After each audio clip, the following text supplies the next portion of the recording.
Am I gonna have to film like this? Because my tablet really does not want to position itself right. Okay, two things. One, I'm getting a lot braver with my voice training now. And two, you know what? I know I've only just finished recording the Pride Month special, but we're doing a double whammy this time. Welcome to episode 3 of Ramblings of a Madman. Today's episode is another unscripted one, but this one I feel a little more excited and less traumatized, admittedly, talking about. Today's episode is about Tulpamancy. I suppose I should begin by giving a brief description of what Tulpamancy is. In order to explain that, I'm going to have to explain what a tulpa is. So, basically, in layman's terms, a tulpa is essentially like an imaginary friend, except they're fully sentient, they're fully sapient, meaning they have intelligence on par with ours, and they're fully self-aware, and they're capable of having their own thoughts and memories. Now, there are a lot of awful misconceptions about Tulpamancy, so let's go through them and debunk them once and for all. The first myth about Tulpamancy is that it is basically the same as faking dissociative identity disorder. I can tell you right now, that is not true at all. There are actually many differences between Tulpamancy and dissociative identity disorder, so let's go through them right now. The first difference is that Tulpamancy does not fall under anything on the DSM-5 or any other diagnostic criteria for neurological conditions or mental health conditions. So that immediately dispels that. The second difference is that Tulpamancy is entirely voluntary. Meaning, you do it on purpose. DID is something completely out of your control that you have no control over whatsoever and do not do voluntarily. Sorry, I have this list saved to my clipboard for whenever I have to explain Tulpamancy to someone. The next difference, Tulpamancy doesn't interfere with day-to-day life, whereas DID does, through things like blackouts, memory holes, and alters doing things that the host would not want without their consent. Of course, Tulpamancy has no bearing on your day-to-day life, and if anything, for me, it actually helps with day-to-day life, which I'll get into later. Another difference is that Tulpamancy is not recognised as a disorder. Sure, there's not too much research on it at the moment, but there is enough to conclude that it is not a disorder or a symptom of a disorder. Instead, it is a skill that can be picked up at any point in a person's life. Even if you start at the age of 70, you can still do it, which, pretty cool. Another difference is that Tulpamancy doesn't cause any memory holes or blackouts. Sure, tulpas can have memories separate from the host, but that's not as a result of memory holes. It's more as a result of the tulpas being their own autonomous people separate to the host. The next big difference is that tulpas controlling body parts always requires the host's enthusiastic consent. Whereas with things like DID and OSDD, alters taking control of body parts is usually without consent, if I recall correctly. Another difference between dissociative identity disorder and Tulpamancy is that Tulpamancy doesn't cause distress. Now, let's move on to the next rumour about Tulpamancy.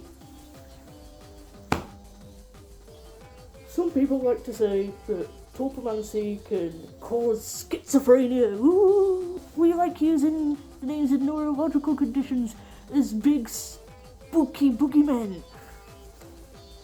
Well, let's nip that right in the bud, because one, schizophrenic people, are not these evil, scary boogeymen. They're just people who happen to be suffering through something that they can't help. And even then, Tulpamancy cannot cause schizophrenia, because technically nothing can cause schizophrenia, because it is mainly a genetic condition. And instead, what you're thinking of is things exacerbating it, which, yes, can happen, but Tulpamancy, a good majority of the time, is not responsible for that. Now, obviously, I'm not schizophrenic, so I don't know what impact it would have, but the way I see it, it could be used as a way of managing symptoms. But again, I don't have schizophrenia. I don't know anyone with schizophrenia, except for the rapper Shocker, who I met in person. That's a crazy story that we'll have to explain another time, but the point I'm trying to make is that Tulpamancy does not cause schizophrenia. That's a very cruel myth. Not just towards Tulpamancers, because you're basically saying that something that we do voluntarily is this involuntary thing that hurts us, but also it's cruel towards schizophrenic people too, because it demonizes them. Next rumour about Tulpamancy is that Tulpamancy is apparently demonic. No, absolutely not. There are plenty of atheists who are Tulpamancers, and more importantly, there are plenty of Christians who are Tulpamancers. Technically, you could consider Tulpas quote-unquote demonic if you use the classical Greek word daemon, which the word demon is basically a baptization of. Because the word daemonos, or daemon, literally means a spirit who provides guidance, knowledge, and sometimes companionship. So, technically, if you go by that definition, then they're demonic, but not by the Christian definition, absolutely not. The fact that people say that just goes to show how little they know. Another common myth about Tulpamancy is that it is either a sign of mental illness or can cause mental illness. No, absolutely not. Yes, mentally ill people can be Tulpamancers, but not all Tulpamancers are mentally ill. In fact, most Tulpamancers are not mentally ill. And actually, a recent study has shown that over 70% of Tulpamancers reported better mental health and overall well-being as a result of Tulpamancy, whereas the rest of the people in the study didn't report any differences whatsoever, positive or negative. Sure, mentally ill people can be Tulpamancers, but, oftentimes, if people are mentally ill and they practice Tulpamancy, either they were going to be a Tulpamancer anyway, or they even started before they became mentally ill, or they use it as a coping mechanism, which, if I'm honest, is actually a really smart idea, because it's better than a lot of coping mechanisms that people unfortunately turn to, such as alcoholism. Like, I don't know about you, but I'd much rather have someone have funny little guys in their head for funsies than drink alcohol and become an absolute monster. Another rumour about Tulpamancy is that tulpas are just imaginary friends that you didn't grow out of. This is not true. As I said before, tulpas are sapient, self-aware, are capable of their own thoughts and memories, and are sentient and autonomous. Whereas an imaginary friend would only do whatever you wanted them to. You know, they're more servitors, if anything. Like little mind puppets that succumb to your every whim. Whereas tulpas are not like that. They are their own fully autonomous people. In fact, my micronation actually has laws protecting their rights as people. Now, I have some good examples of personal anecdotes that prove this. The first one being that I absolutely love Ivan Polka by Loituma.